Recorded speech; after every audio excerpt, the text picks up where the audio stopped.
రాష్ట్ర విభజన జరిగి సరిగ్గా ఈ రోజుకు 11 సంవత్సరాలు పూర్తయింది. రాష్ట్ర విభజన సందర్భంగా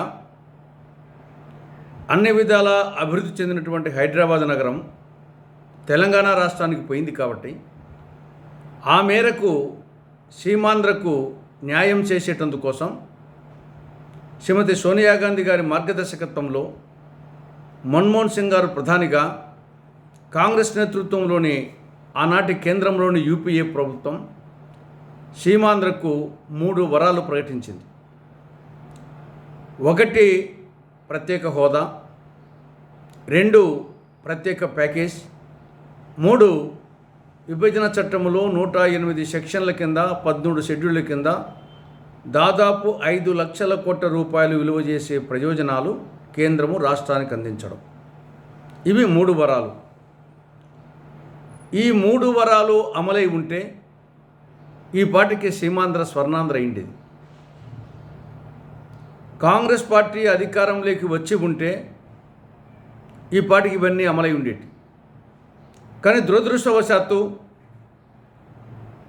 రాష్ట్ర విభజన తర్వాత కేంద్రంలో బీజేపీ ప్రభుత్వం, రాష్ట్రంలో ప్రాంతీయ పార్టీల ప్రభుత్వాలు రావడంతో, కాంగ్రెస్ అధికారంలోకి రాకపోవడంతో ఈ 3 వరాలు ఇంతవరకు అమలు కాలేదు. పర్యవసానంగా రాష్ట్రం వచ్చేసి ఈ దుస్థితిలో ఉంది. ఇందులో ప్రత్యేక హోదాకు సంబంధించి మొదటి వరం. ఇది రాష్ట్రానికి సంజీవని, ఇది రాష్ట్ర హక్కు, భిక్ష కాదు. 2014 ఫిబ్రవరి 20 తారీఖున ఆనాటి ప్రధానమంత్రి రాజ్యసభలో పార్లమెంట్లో ప్రకటించారు. మొత్తం పార్లమెంటు దానికి అంగీకారం తెలిపింది. బీజేపీ తన మేనిఫెస్టోలో కూడా పెట్టింది. 5 ఏళ్ళు కాదు 10 ఏళ్ళు ఇస్తామని చెప్పారు. నరేంద్ర మోడీ గారు ఎన్నికల సభలో తిరుపతి వెంకన్న సాక్షిగా చెప్పారు. అయినా అధికారంలోకి వచ్చిన తర్వాత కేంద్రంలోని మోడీ ప్రభుత్వం మోసం చేసింది, ఇది ముగిసిన అధ్యాయం అని చెప్పింది. అది ప్రత్యేక హోదా పరిస్థితి. 2 ప్రత్యేక ప్యాకేజ్. విభజన చట్టంలో సెక్షన్ 46 సబ్ సెక్షన్ 3 కింద రాయలసీమకు, ఉత్తరాంధ్రకు బుందేల్ఖండ్ తరహా స్పెషల్ డెవలప్మెంట్ ప్యాకేజీ కానీ, లేదా కేబీకే తరహా ఒరిస్సాలోని కోరాపుట్, బోలంగీర్, కలహండి అటువంటి ప్రత్యేక ప్యాకేజీ కానీ ఇవ్వాలని స్పష్టంగా పేర్కొంది. కానీ ఈ 11 సంవత్సరాల్లో పిల్లికి బిచ్చం వేసినట్లు 24,350 కోట్ల రూపాయలకు గాను కేవలం 1,050 కోట్లు ఇచ్చి చేదులుపుకున్నది. ఈ విధంగా రాయలసీమకు, ఉత్తరాంధ్రకు అన్యాయం జరిగింది. ఇక 3వది, విభజన చట్టంలో 108 సెక్షన్లు, 13 షెడ్యూళ్ళు ఉన్నాయి. వివిధ సెక్షన్ల కింద కేంద్రము రాష్ట్రానికి నిధులు ఇచ్చే విధంగా చట్టంలో ఉంది. అందులో ప్రధానమైనది 13వ షెడ్యూల్ కింద కడప జిల్లాలో శైల ఆధ్వర్యంలో స్టీల్ ప్లాంట్ ఏర్పాటు కావాలి. అది ఏర్పాటు కాలేదు. దుగరాజపట్నంలో మేజర్ ఓడరేవు ఏర్పాటు కావాలి. అది ఏర్పాటు కాలేదు.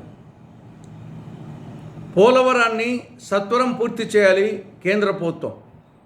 ఇది జాతీయ ప్రాజెక్టు, ఇది కేంద్ర ప్రభుత్వ బాధ్యత, సత్వరము పూర్తి చేయాలి. కానీ 11 ఏళ్ళు అయింది, నత్తనడక సాగుతూ ఉంది.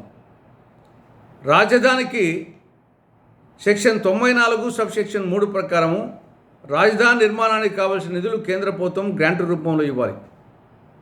కానీ పిల్లికి బిచ్చం వేసినట్లు కేవలం 2,500 కోట్లు ఇచ్చి మిగతాదంతా అప్పుగా తీసుకోమని చెప్తా ఉంది కేంద్ర ప్రభుత్వం. ఇది ఒక అన్యాయం. విభజన జరిగిన సంవత్సరం లోపల విభజన చట్టంలోని 9th షెడ్యూల్లో పేర్కొన్న సంస్థలను, 10th షెడ్యూల్లో పేర్కొన్న సంస్థలను రాష్ట్రంలో ఏర్పాటు చేయాలి. 11 సంవత్సరాలైంది, ఇంకా అందులో అనేకం వచ్చేసి ఇంతవరకు విభజన కాలేదు, ఆంధ్రప్రదేశ్కు రాలేదు. విభజన చట్టంలో డీలిమిటేషన్ నియోజకవర్గాల డీలిమిటేషన్ చేయాలని స్పష్టంగా పేర్కొంది. అంటే ప్రస్తుతం ఉన్న 175 అసెంబ్లీ స్థానాలను 225 స్థానాలు చేయాలని చెప్పేసి స్పష్టంగా ఉంది. ఇంతవరకు కాలేదు. విశాఖపట్నం విజయవాడ మెట్రో రైలు ఏర్పాటు చేయాలి, కేంద్ర ప్రభుత్వం చేయలేదు. తర్వాత విమానాశ్రయాలు, విశాఖ, విజయవాడ, తిరుపతి విమానాశ్రయాలను అంతర్జాతీయ విమానాశ్రయాలుగా డెవలప్ చేయాలి, అది చేయలేదు. కాకినాడ పెట్రోకెమికల్ కాంప్లెక్స్ పూర్తి కావాలి, అది కాలేదు. విశాఖ చెన్నై ఇండస్ట్రియల్ కారిడార్, అది కాలేదు. ఇక అనేక institutions, IIT, IIIT, NIT, AIIMS, IIM, తర్వాత అగ్రికల్చర్ యూనివర్సిటీ, సెంట్రల్ యూనివర్సిటీ, వ్యవసాయ యూనివర్సిటీ, పెట్రోలియం యూనివర్సిటీ, ఇవన్నీ రాలేదు, ఇవన్నీ పూర్తి కాలేదు. ఇంకా 11 సంవత్సరాలైనా. జాతీయ విపత్తు నిర్వహణ సంస్థ, అది పూర్తి కాలేదు. కృష్ణా నదీ యాజమాన్య బోర్డును 60 రోజుల లోపల ఆంధ్రప్రదేశ్లో ఏర్పాటు కావాలి. 11 సంవత్సరాలైంది, ఇంతవరకు ఏర్పాటు కాలేదు. ఈ విధంగా కేంద్ర రాష్ట్ర ప్రభుత్వాల నిర్లక్ష్యం వల్ల రాష్ట్రం అనేక విధాలుగా నష్టపోయింది.